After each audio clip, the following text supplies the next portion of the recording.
이 시간 함께 보실 하나님의 말씀은 느헤미야 5장 1절에서 10절까지 말씀입니다. 구약 732페이지에 있는 느헤미야 5장 1절에서 10절까지 말씀, 저랑 여러분 한 절씩 교독하고 마지막 절은 함께 읽겠습니다.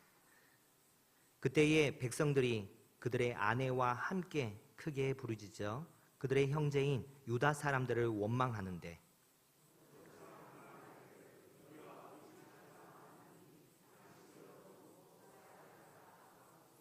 어떤 사람은 말하기를 우리가 밭과 포도원과 집이라도 저당 잡히고 이 흉년에 곡식을 얻자 하고,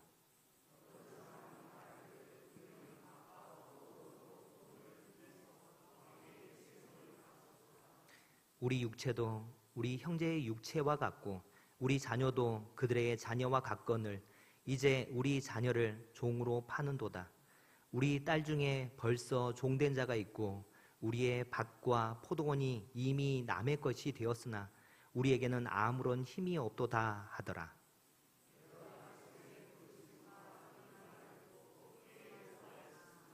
깊이 생각하고 귀족들과 민장들을 꾸짖어 그들에게 이르기를 너희가 각기 형제에게 높은 이자를 취하는도다 하고 대회를 열고 그들을 쳐서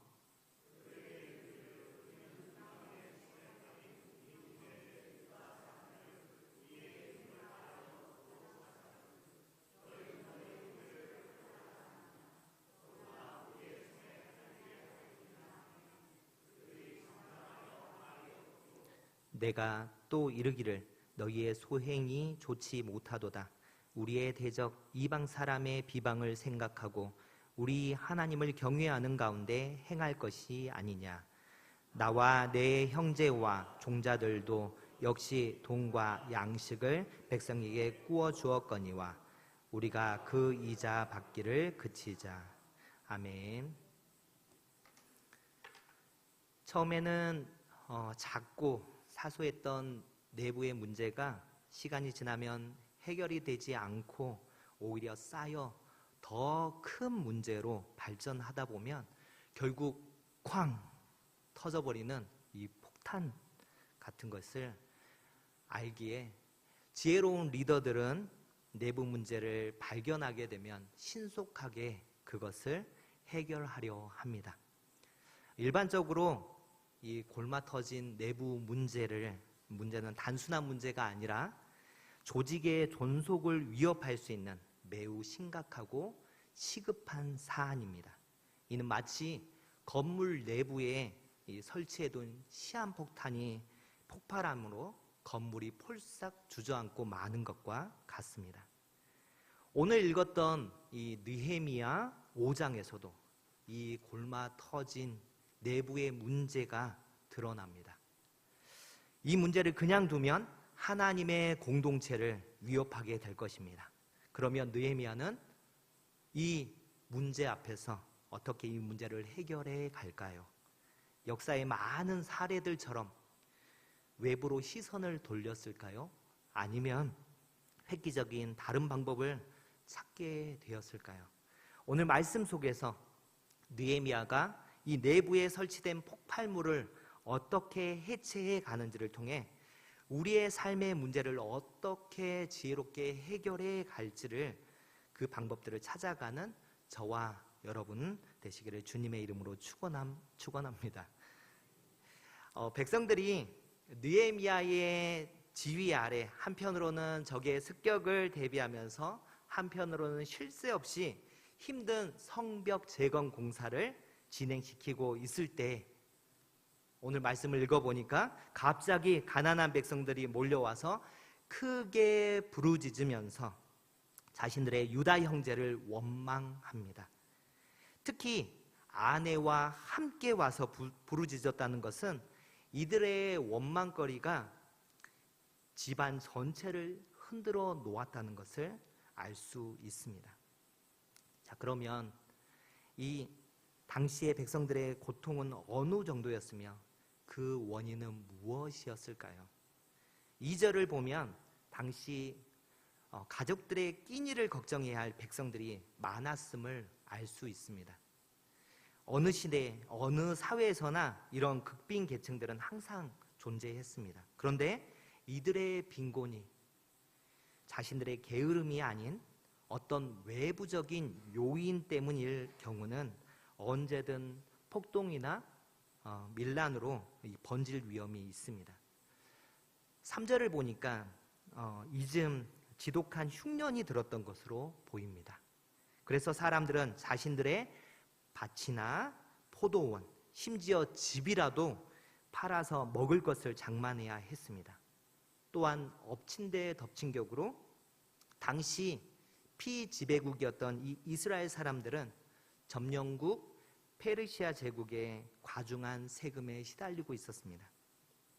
거기다 부패한 지방 관리들의 착취까지 더해져 생존을 위협하는 지경에 이르게 된 것입니다. 이들은 작은 전답과 그리고 이 콩할 만한 집이라도 가지고 있었던 서민들이었는데 자신들의 토지와 집은 저당 잡히고 빚을 져서 세금을 내는 이 지경까지 이르게 되었습니다. 심지어 어떤 일까지 있냐면 자녀까지도 담보로 잡히고 돈을 빌렸다가 갚지 못해서 자녀를 노예로 넘겨야 하는 이 처참한 상황에까지 놓이자 원망의 소리를 터뜨리게 된 것입니다.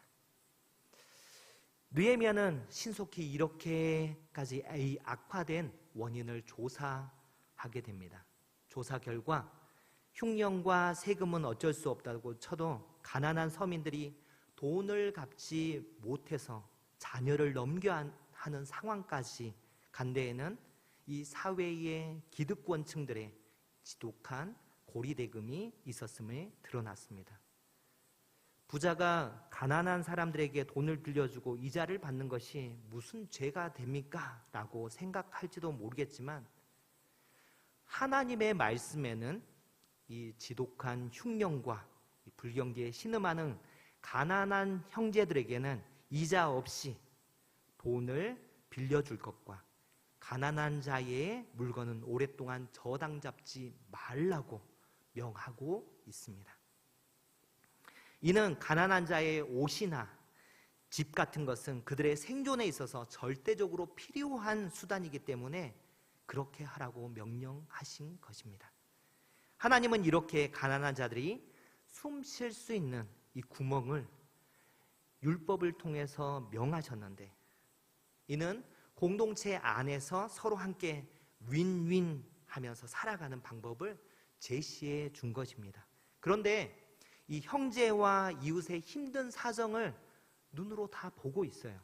그리고 성경에서 하나님의 말씀에서 명령하고 있음을 뻔히 알면서도 이 기득권층은 말씀대로 순종하는 것이 아닌 이러한 상황을 오히려 이익을 취할 기회로 삼아버립니다. 이는 당시 사회가 얼마나 부패했는지를 단적으로 보여줍니다. 이때 이 폭탄과 같은 이 내부 문제 해체를 위해서 이 느헤미야가 쓰는 방법은 하나님의 말씀을 기준으로 삼아 진행됩니다. 그의 첫 번째 해결 방법은 말씀을 기준으로 잘못한 이들을 꾸짖고 말씀에 순종하기를 강권합니다. 상황들을 보면 백성들이 부르짖는 원인을 정확히 알고 난 느헤미야는 크게 화가 났지만 바로 분노를 폭발하지 않고 깊이 생각하고 귀족들과 민장들을 불러 꾸짖습니다. 아직 예루살렘의 지지 기반이 튼튼하지 못한 느헤미야가 이 지역의 기득권층을 꾸짖는다는 것은 사실 사회적 통념 속에서 지혜롭지 않아 보입니다. 정치적 감각이 뛰어난 느헤미야가 이런 것을 모를 리 없습니다. 더군다나 이 성벽 재건 공사가 진행되고 있는 이때에 고위층들의 적극적 지지가 절대적으로 필요한 상황인데 지금까지는 이들의 주도적인 움직임으로 이제 성전 재건 공사가 잘 진행되고 있습니다. 그런데 그들을 꾸짖는다는 것은 정말 쉽지 않은 일이었던 것입니다. 그러나 느헤미야는 어떻게 해야 사람들로부터 계속 인기를 유지할까? 혹은 어떻게 해야 내가 다치지 않을까라고 생각하는 이런 이기적인 처세꾼이 아니었습니다. 그는 하나님의 백성으로서 하나님의 말씀을 기준으로 그들에게 접근해 갑니다. 그는 무엇이 하나님 보시기에 옳은 것인가를 항상 생각하는 진정한 하나님의 리더였습니다. 그래서 느헤미야는 가난한 백성들을 돌보지 않고 자기 이익 챙기기에 급급한 귀족들과 민장들을 향해 의로운 분노를 터뜨립니다. 그의 분노는 상처가 골마 터지게 될 상황까지 오게 된 이 하나님 백성의 심각한 상태를 대변합니다. 7절 말씀을 보면 그는 먼저 마음속에 이 문제를 놓고 깊이 생각합니다. 평소 충분히 기도하고 철저하게 준비하는 그의 습관을 볼 때 아마 백성들의 불평과 현실 상황에 일치하는지 아마 조사부터 했을 것입니다. 그리고 여기에 대해서 말씀을 묵상하고 충분히 기도했을 것입니다. 그리고 실제적으로 어떤 대책을 어떤 방식으로 제시할 것인지 심사숙고했을 것입니다. 그리고 나서 그 귀족들과 민장들을 불러 문제를 해결해 나갑니다. 보통은 사안이 급할수록 또 감정이 격해지면 격해질수록 지도자들이 쉽게 분노하는데 느헤미야는 깊이 기도하고 묵상한 후에 행동하는 것을 보여줍니다. 침묵하며 숙고할 줄 모르면 이렇게 실수하기 쉬운 이 상황들을 느헤미야는 잘 알았던 것 같아요. 저도 감정에 따라서 욱할 때가 있는데 그러다 보면 자주 실수하는 부분들이 참 많았습니다. 그런데 느헤미야의 이런 모습들을 이렇게 보면서 이렇게 감정이 격해질수록 또 사안이 급박할수록 오히려 마음을 누그러뜨리고 말씀 가운데 기도하는 것이 먼저구나 라고 하는 것을 느헤미야가 보여줍니다. 느헤미야는 유다의 귀족들과 그 민장들을 불러서 무엇을 하냐면 꾸짖습니다. 귀족은 영향력 있는 지방의 유지들입니다. 민장은 당시 고위 공무원, 관리들을 가리킵니다. 느헤미야는 그들을 불러놓고 이 가난한 동족들을 대상으로 고리대금한 것을 엄하게 꾸짖습니다. 너희가 각기 형제에게 높은 이자를 취하는도다. 무슨 말이냐면 너희는 동포들을 형제로 본 것이 아니고 돈벌이할 대상으로밖에 보지 않았다고 꾸짖고 있는 것입니다. 번외로 좀 생각할 때 느헤미야가 모든 이 백성들을 모으는 공식 집회에서 이 문제를 다루기 전에 먼저 이 귀족들과 민장들을 불러놓고 그들을 깨우쳤다는 사실은 조금 생각해 볼 필요가 있습니다. 전체 앞에서 공개하고 다루기 전에 그들을 개별적으로 불러서 잘못한 당사자들에게 직접 문제를 직면하게 함으로 마음의 준비를 통해 정말 이들이 깨닫고 변화되는 삶으로 갈 수 있게 그들을 전체에서부터 혼내는 것이 아니라 꾸짖는 것이 아니라 마음을 준비하고 내가 정말 이것을 잘못했는지 생각할 시간을 주는 것입니다. 계속해서 말씀으로 다시 돌아오면 성경이 자세히 언급하고 있지는 않지만 이러한 세심한 배려 속에 이 단호한 꾸짖음이 있었습니다. 그리고 그때 하나님께서 친히 느헤미야에게 도전할 수 없는 이 권위들을 실어주지 않았을까 생각이 듭니다. 그래서인지 이 지도자들은 깨끗이 자신들의 잘못을 인정합니다. 그리고 며칠이 지나 느헤미야는 모든 백성들을 한자리에 모으는 대집회를 엽니다. 느헤미야는 이 모두가 모인 자리에서 구체적으로 문제를 다루기 시작합니다. 껄끄러운 이 문제를 끄집어내기 시작하는 거죠. 느헤미야의 요지는 두 가지로 압축할 수 있습니다. 첫 번째는 형제 사랑을 강조합니다. 이 극심한 경제난으로 인해 절박해진 사람들이 자식마저 노예로 넘겨야 했는데, 문제는 이들이 이방인의 손에 넘어가 외국으로 팔려나가는 이러한 상황들도 많았다는 것입니다. 8절을 보면 당시 느헤미야가 그의 부하들을 외국으로 팔려나가고 있는 이 유대인 노예들을 힘을 다해 찾아오고 그들을 돈으로 사서 속량시키는 이 일들을 진행 중이었는데, 알고 보니까 계속해서 노예로 팔고 있는 사람이 누구였냐면 바로 유다 백성들의 지도층이었습니다. 느헤미야가 느낄 아마 배신감과 허탈함이 얼마나 심했겠습니까? 그래서 느헤미야는 사람을 돈으로 보지 말고 형제로 볼 것을 다시 한번 강조합니다. 8절에 우리는 이방인의 손에 팔린 우리 형제 유다 사람들을 우리의 힘을 다하여 도로 찾았거늘 너희는 너희 형제를 팔고자 하느냐. 느헤미야가 자신이 먼저 가난한 형제들의 빚을 대신 갚아줌으로 동족을 이방인들의 손에서 되찾고 있음을 이 귀족들과 민장들이 듣고는 양심의 가책을 받아 아무 말도 못하게 합니다. 그리고 느헤미야가 이어서 두 번째로 강조하는 것은 하나님의 영광이었습니다. 9절에 보면 너희의 소행이 좋지 못하도다.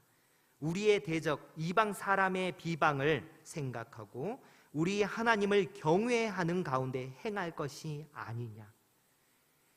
믿음의 백성들이라고 하는 이 유대인들이 자기 형제들이 가난해서 돈을 못 갚는다고 이방인들에게 노예로 넘긴다면, 이 하나님을 모르는 이방인들이 유대인을 비웃고 또 그들이 섬기는 하나님을 비웃지 않겠습니까?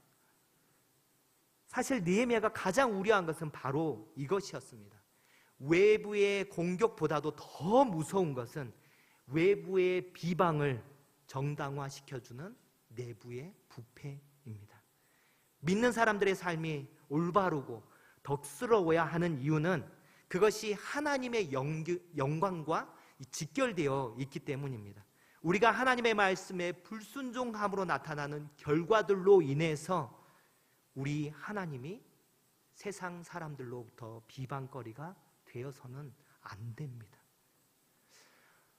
폭탄 해체를 위한 느헤미야의 두 번째 해결 방법은 합당한 대안을 제시하고 실행하게 합니다. 여기서 합당한이라고 하는 것은 알맞은 그리고 실천 가능한을 포함한 말입니다. 느헤미야는 먼저 가난한 사람들에게 엄청난 고통을 주고 있는 이자 받는 것을 그치라고 공고합니다. 명령한 것이 아니고요, 원어 성경으로 보면 어떤 어조냐면 청컨대 제발 부탁하니, 이러한 공고입니다. 명령한 것이 아닙니다. 제발 우리 이렇게 하지 말고 말씀대로 가난한 사람들에게 이자 받지 맙시다 라고 공고하고 호소하는 것입니다. 그러면서 느헤미야는 자신과 측근들이 이미 그렇게 하고 있음을 강조합니다. 자랑이 아니라 이미 총독인 자신과 측근들이 먼저 그렇게 하고 있음을 말하며 마음만 있으면 너희들도 자신들도 충분히 실행 가능함을 강조한 것입니다. 한 걸음 더 나아가 이제 저당 잡은 이 물건들을 돌려주라고 말합니다. 밭과 포도원과 감람원과 집은 가난한 백성들이 생계를 이어가기 위해 기본적으로 필요한 것들이니 이것들을 담보로 잡고 있다면 무조건 돌려주라고 그렇게 말하고 있습니다. 그리고 거기에 그치지 않고 돈이나 곡식이나 포도주와 기름은 그 저당 잡은 그들이 취한 100분의 1을 돌려주라고 합니다. 요즘으로 치면 매월 1%, 그러니까 연 12%의 이자를 가난한 백성들에게 돌려주어 그들의 숨통을 터주라고 그렇게 말합니다. 사실 어떻게 보면 그때 당시에 그 계약서 상으로 그들은 합법적인 계약 조건을 무시하라고 하는 이런 일처럼 보일지 모르겠습니다. 그러나 느헤미야는 세상의 경제 논리로 이 문제를 풀지 않습니다. 이 세상의 사회 구조 속에서는 늘 부자는 부자로 만들고 가난한 사람들은 더 가난하게 할 수밖에 없는 구조를 알고 있습니다. 그래서 세상의 논리가 아니라 늘 함께 더불어 살아가는 것을 강조하는 하나님의 말씀을 기준으로 가져와서 그들을 권하고 있는 것입니다. 다 가질 수 있지만 가지지 않는 것, 특권을 누릴 수 있지만 그 특권을 포기하는 것, 가난한 이웃과 형제를 위해 양보하고 희생하는 것, 이것이 하나님 공동체의 모습임을 그가 말하고 있습니다. 놀라운 것은 느헤미야가 이렇게 말씀을 기준으로 하나하나 합당한 대안들을 제시하고 실행하게 할 때에 이 파격적인 해결 방안에 유지들과 이 관료들이 기꺼이 따르겠다고 대답합니다. 12절에 보면 우리가 당신의 말씀대로 행하여 돌려보내고 그들에게서 아무것도 요구하지 아니하리이다. 현실적으로 엄청난 이권을 포기하는 일이었는데 이 부자들은 너무도 쉽게 그것에 순복합니다. 너무나도 의외였습니다. 어떻게 이런 일이 가능했을까요? 그것은 느헤미야가 말뿐이 아닌 먼저 모범으로 그들에게 모범된 모습으로 보여줬기 때문에 그렇습니다. 이 모습은 이제 폭탄 해체를 위한 느헤미야의 세 번째 해결 방법과 연결되어서 갑니다. 세 번째는 하나님의 백성에게 코람데오의 삶을 일깨워 줍니다. 사실 느헤미야는 기득권층 중에서도 최고위층이라고 할 수 있는 유다의 총독이었습니다. 페르시아 정부가 임명한 이 지방 총독은 자신이 다스리는 지역의 정치, 행정, 군사, 사법에 있어서 절대적인 권력을 행사했고 따라서 그에 상응하는 특권을 합법적으로 누릴 수 있었습니다. 그래서 역대 총독들은 자신의 권력을 남용해서 그들이 총독을 하는 기간에 막대한 이익을 취했습니다. 그런데 가장 많은 특권을 취할 수 있는 느헤미야 총독이 솔선해서 많은 기득권을 포기하면서 성벽 재건 그리고 공동체를 세워가는 데 힘쓰는 이 모습을 보여줍니다. 왜냐하면 그는 나를 이곳 가운데 보내신 하나님의 뜻대로 살아가는 것을 가장 우선순위로 두었기 때문에 그렇습니다. 그는 늘 이 코람데오의 삶을 살아갑니다. 코람데오는 하나님 앞에서 라는 뜻을 가진 라틴어입니다. 16세기 루터와 칼빈과 같은 종교개혁자들이 종교적 부패에 반발하여서 외쳤던 말이 코람데오입니다. 코람데오의 반대말이 무엇이냐면 사람들을 의식하고 사람들의 평가를 중요하게 생각하는 세속적인 삶을 살아가는 코람 호미니부스라고 하는 것입니다. 이 느헤미야는 이 코람 호니비부스 삶을 살아가고 있는 이 하나님의 백성들에게 코람데오의 삶을 살 것을 도전합니다. 느헤미야의 그 기득권자들이 느헤미야가 이 기득권자들에게 자기의 말대로 따르겠다고 하자마자 느헤미야가 취한 행동이 그렇습니다. 즉시 제사장들을 불러 하나님의 이름으로 맹세하도록 합니다. 말하기는 쉽지만 이것을 지켜가기는 어렵습니다. 얼마나 많은 지도자들이 인기를 위해서 그리고 당선을 위해서 위기를 모면하기 위해서 지키지 못할 약속을 남발하는지 모르겠습니다. 그러나 하나님의 사람은 언제 어디서나 이 코람데오의 삶을 말뿐만이 아닌 행함으로 나타내 보입니다. 그래서 느헤미야는 지도자들로 하여금 하나님의 앞에서 행할 것을 맹세케 합니다. 그리고 13절 말씀 우리 함께 읽었으면 좋겠는데요. 13절 말씀 성경 말씀 펼치셔가지고 오늘 말씀에서 13절 말씀 우리 함께 좀 읽어가도록 하겠습니다. 시작. 내가 옷자락을 떨며 이르기를 이 말대로 행하지 아니하는 자는 모두 하나님이 또한 이와 같이 그 집과 산업에서 떨어버리실지니 그는 곧 이렇게 떨려서 빈손이 될지로다 하매 회중이 다 아멘하고 여호와를 찬송하고 백성들이 그 말한 대로 행하였느니라. 아멘. 지금 이 옷을 떨며 얘기하는 느헤미야의 말은 충격적인 말입니다. 그들이 이렇게 행하지 않으면 내가 맹세한 대로 행하지 않으면 하나님이 또한 이와 같이 그 집과 산업에서 떨어버리실지니 그는 곧 이렇게 털려서 빈손이 될지로다 라고 하는 이 엄중한 선포 앞에 그들이 어떻게 반응합니까?